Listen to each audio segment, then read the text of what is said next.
Bem-vindos de volta ao canal The Board Father. Eu sou o Ben, e no vídeo de hoje vamos ensinar a jogar Cry Havoc. Em Cry Havoc, um planeta intocado foi encontrado por 3 espécies muito avançadas. No entanto, contrário ao que as 3 espécies acreditavam, este planeta não está inabitado. Em uma guerra entre 4 espécies diferentes, a raça que obtiver a maior quantidade de pontos será declarada a dominadora deste planeta e conquistará o direito de explorar as vastas riquezas conquistadas centímetro a centímetro a sangue, ou então permanecer uma raça intocada. Se interessou? No final do vídeo, nós também vamos deixar algumas sugestões de jogos parecidos com esses. Jogos às vezes com a mesma temática e outro funcionamento, ou o mesmo funcionamento e uma outra temática, para você que gosta desse tipo de jogo. Vamos agora ao setup do jogo e as regras, que nós te ensinamos a montar e jogar este jogo. Este vídeo foi patrocinado pela Ludoteca BGC de Brasília. Bora lá jogar na Ludoteca, na 315 Sul. Se você se interessou por esse jogo ou gosta de jogos de tabuleiro, por favor confira o link na descrição e divirta-se. Pra que no manual, né, gente? Vamos lá.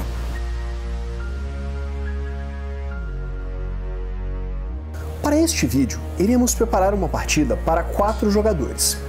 Nesta versão, todas as raças são controladas pelos jogadores. Em um jogo com 3 ou menos jogadores, os Trogs, essa raça verde no centro do tabuleiro, não é utilizada por nenhum jogador. Posicione o tabuleiro no centro da mesa, no lado indicado para 4 jogadores. Embaralhe as fichas de evento e coloque um evento em cada espaço de evento no trilho de pontuação. Retorne os eventos não utilizados para a caixa, eles não serão utilizados nessa partida. Separe as cartas de terreno por tipo e as embaralhe de maneira a formar 4 pilhas de cartas de terreno. As posicione nos espaços indicados no tabuleiro. Embaralhe e coloque as fichas de exploração e bando de guerra Trog nos espaços indicados no tabuleiro. Deixe as fichas restantes próximas do tabuleiro, de maneira a formar uma pilha. Em cada região com o símbolo de cristal, coloque a quantidade de cristais indicadas. Observe que cada cristal verde equivale a uma unidade, cristais amarelos a 3 e cristais vermelhos possuem um valor de 5. Deixe o tabuleiro de combate e os marcadores de batalha próximos do tabuleiro, assim como o marcador de pontuação final habilitada. Posicione no espaço 1 romano o marcador de ação. Cada jogador seleciona para si uma facção e recebe o QG, que deve ser posicionado em um dos espaços disponíveis do tabuleiro. O espaço central é utilizado apenas pelo jogador Trog. O tabuleiro de facção, as cartas de estrutura, que devem ser organizadas ao lado do tabuleiro da facção, desta maneira, porém sem qualquer ordem específica, as cartas de habilidade. Recomenda-se que os jogadores novatos utilizem apenas a carta indicada como a inicial em seu primeiro jogo. Jogadores experimentados começam com a carta inicial e uma segunda carta aleatória, e jogadores veteranos utilizam a carta inicial mais 2 cartas aleatórias.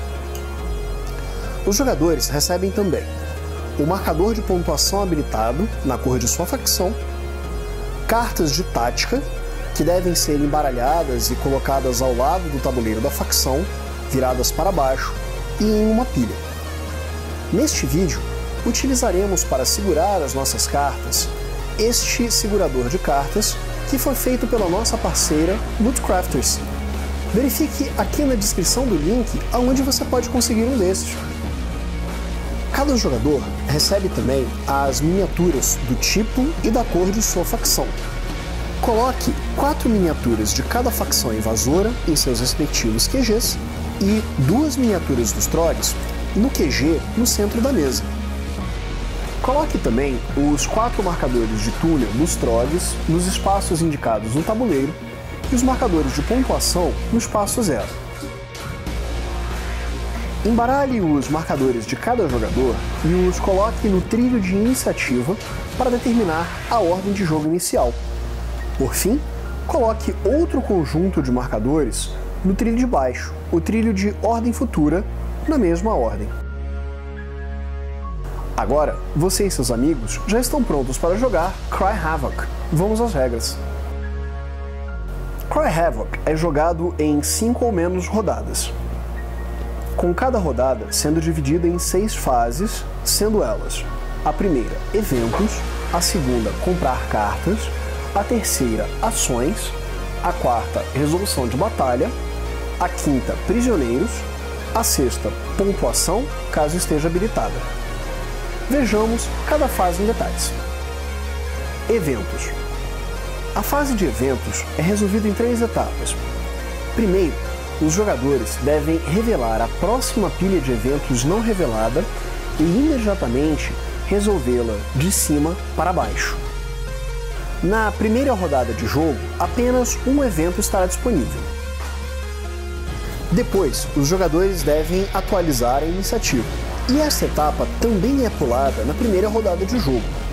Reordene os marcadores de iniciativa de cada jogador de acordo com a sequência de marcadores na trilha de iniciativa futura. Por fim, recarregue as habilidades exauridas de cada jogador. Entraremos com mais detalhes sobre isso depois. Comprar cartas. Cada jogador compra 4 cartas de seu baralho e as adiciona às suas mãos. Então, cada jogador com mais de 7 cartas deve descartar até que possua 7 cartas em sua mão. Ações. Esta é a fase principal do jogo. Nela, os jogadores irão alternar tomar ações até que cada jogador tenha tido a oportunidade de tomar 3 ações. Após cada rodada de ações, avance o marcador de ações um espaço para baixo. Cada carta possui um conjunto de símbolos no canto superior esquerdo, que indicam as possíveis ações que os jogadores podem tomar. As setas indicam movimento, os bustos indicam recrutamento e as chaves de boca indicam construção. Para realizar uma ação, o jogador pode baixar um número qualquer de cartas com o mesmo símbolo para gerar pontos de ação. As ações possíveis são: movimentar. A quantidade de pontos de movimento gerado permitem ao jogador movimentar unidades de uma região para outras. As unidades podem movimentar-se mais de uma vez, através de múltiplas regiões, e o jogador pode movimentar mais de uma unidade. Por exemplo, o jogador vermelho pode utilizar essas 2 cartas pelos seus pontos de movimento, gerando um total de 3 pontos. Isso permite a ele movimentar 3 unidades, uma região adjacente, ou então uma unidade, 2 regiões adjacentes e uma segunda unidade, uma região, ou ainda movimentar uma unidade, 3 regiões. Porém, caso a região para a qual a unidade se movimentou possua uma unidade adversária, uma ficha de bando de guerra Trog ou um ninho Trog, a unidade deve imediatamente cessar o seu movimento. Outras unidades podem ser movidas para a mesma região durante essa mesma ação de movimento. Ao cessar o movimento, o jogador deve revelar todas as fichas que se encontrem na região de suas unidades, revelando primeiro as fichas de exploração e, em seguida, as fichas de Trogs. Caso a unidade do jogador esteja sozinha na região, sem unidades adversárias, ele imediatamente ganha controle sobre essa região. Posicione a ficha de controle do jogador naquele espaço. Porém, caso haja unidades de outros jogadores, ou então Trogs, posicione o marcador de batalha de menor número no local. Coloque a unidade do jogador que iniciou a batalha sobre o marcador para indicar o jogador atacante. Observe que uma região com marcadores de batalha possui algumas regras especiais. Regiões com esses marcadores são chamadas de regiões de batalha. Nenhuma outra unidade de qualquer jogador pode entrar nessas regiões. unidades não podem ser construídas nessas regiões. As unidades em uma região de batalha não podem ser mexidas. E o jogador defensor pode utilizar uma ação de movimento para recuar da região. Porém, apenas as unidades que excedem o dobro das unidades atacantes podem deixar o local. Recrutar. Cada ponto de recrutamento gerado permite ao jogador adicionar uma unidade ao tabuleiro. As unidades são posicionadas no QG do jogador e estão limitadas à quantidade de unidades na reserva do jogador. Se, por exemplo, o jogador vermelho tivesse utilizado esta carta, ele teria gerado um ponto de recrutamento, podendo colocar uma unidade em seu QG. Construir e/ou ativar construções. Os jogadores podem utilizar os pontos de construção gerados para construir ou ativar as construções e estruturas que já possuem em jogo. O custo de construção está indicado no canto centro-esquerdo da carta. O custo de ativação está indicado no canto centro-direito da carta. O jogador pode construir e/ou ativar qualquer quantidade de estruturas que desejar enquanto tiver pontos para fazê-lo. Por exemplo, o jogador vermelho poderia gastar 3 pontos de construção para adicionar um bunker em jogo. As regras para construir são: não é possível construir no QG de qualquer jogador em uma região de batalha ou mais de uma estrutura de mesmo tipo em uma mesma região. Estruturas em regiões de batalhas não podem ser ativadas, a menos que explicitamente indicados por uma carta. Caso um jogador perca o controle de uma região que possua uma ou mais de suas estruturas, as estruturas permanecem no local e não podem ser ativadas, a menos que explicitamente indicado por uma carta, até que o jogador recupere o controle da região. Adquirir novas cartas. O jogador pode comprar 2 cartas de seu próprio baralho ou 2 cartas de uma das 4 pilhas de terreno. Cada uma das pilhas de terreno possui símbolos à direita do tipo de terreno, indicando o tipo de ação que as cartas daquele terreno podem gerar. Ele então deve selecionar uma carta para adicionar à sua mão e outra para ser reembaralhada no baralho de origem. Habilitar pontuação. Todos os jogadores possuem em seus baralhos uma carta com a ação especial Habilitar pontuação. Caso opte por utilizar esta ação especial, o jogador deve executar o texto da carta e não poderá contar com ela para as ações de movimentar, recrutar ou construir. O jogador deve posicionar o seu marcador de pontuação habilitada no espaço indicado do tabuleiro. Explicaremos a pontuação em um outro momento do vídeo. Além destas ações, os jogadores podem utilizar quaisquer cartas de habilidades que possuam e que não tenha sido exaurida ainda. Isso não conta como uma ação. Para indicar que a carta foi exaurida, vire-a em 90 graus.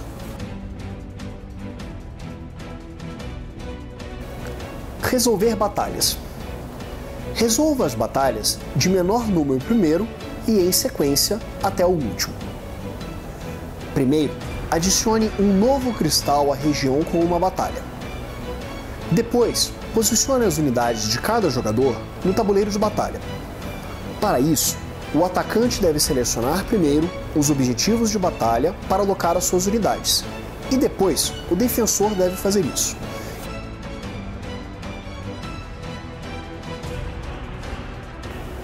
Começando pelo atacante, os jogadores têm agora a oportunidade de jogar uma carta de sua mão para se beneficiar do texto dela. Não há limites para a quantidade de cartas que podem ser jogadas nesta etapa. Entretanto, os jogadores só podem utilizar cartas do mesmo tipo de terreno que a região onde a batalha está acontecendo. Depois que todos os jogadores tiverem passado, movemos agora para a resolução do combate. O primeiro objetivo é o controle da região. O jogador que possuir a maior quantidade de unidades nesse objetivo ganha o controle da região e imediatamente recebe 2 pontos de vitória. O controle da região permanece com aquele jogador, mesmo que todas as unidades que ele tiver nesse objetivo sejam eliminadas em objetivos subsequentes. Caso haja um empate, o defensor mantém o controle da região. Capturar prisioneiros. O jogador que possuir a maior quantidade de unidades neste objetivo, imediatamente toma uma unidade adversária envolvida na batalha, em qualquer objetivo, como prisioneiro, e o coloca em frente ao seu tabuleiro de jogador. Em caso de empate, nenhum jogador captura um prisioneiro. Falaremos mais sobre isso mais tarde. Atrito. Neste objetivo, cada jogador mata uma unidade inimiga na região. Pode ser dos objetivos de controle, captura de prisioneiros ou atrito, independente da quantidade de unidades que os jogadores possuírem nesse objetivo. Cada jogador marca 1 ponto de vitória para cada unidade inimiga morta. As unidades mortas voltam para a reserva dos jogadores. Após a resolução dos 3 objetivos de batalha, as unidades sobreviventes do jogador que controla a região retornam para ela. As unidades do jogador que perdeu o controle da região devem recuar para uma região adjacente que não seja a região de batalha esteja sob seu controle. Caso nenhuma região preencha este pré-requisito, as unidades retornam para a reserva do jogador. Depois que a batalha for resolvida, remova o marcador de batalha e repita os mesmos passos para outros marcadores de batalha no tabuleiro. Ao final de uma rodada, após as 3 ações, cada jogador recebe 1 ponto para cada prisioneiro que possui ao lado de seu tabuleiro. Depois disso, e em ordem de turno, cada jogador terá a possibilidade de reaver as suas unidades, pagando 2 pontos de vitória para cada unidade aprisionada. Caso a pontuação tenha sido habilitada, os jogadores pontuam neste momento. Primeiro, o jogador que habilitou a pontuação recebe 1 ponto para cada região que ele controla. Depois disso, todos os jogadores recebem 1 ponto para cada cristal localizado nas regiões sob seu controle. Ao receber pontos, avance o marcador do jogador no caminho de pontos. Caso isso faça com que o seu marcador passe por ou pare em um espaço que contenha um evento, empilhe o evento sobre o próximo evento do trio de pontuação. Isso pode fazer com que mais de um evento seja resolvido durante a fase de eventos da próxima rodada, e também faz com que o jogo termine mais rápido. Durante a última rodada do jogo, a pontuação sempre estará habilitada e os jogadores não podem utilizar as suas cartas de habilitar pontuação. Ao final da última rodada, o jogador que possuir mais pontos é declarado o vencedor. Neste vídeo, ensinamos a jogar Cry Havoc por Grant Rodiak, Michał Oracz e Michał Walczak. Se interessou? Deixe aqui o seu like e siga o nosso canal. Isso nos ajuda a manter o canal funcionando. Caso tenha alguma dúvida ou sugestões, deixe um comentário aqui embaixo. Responderemos assim que pudermos. Até a próxima, pessoal!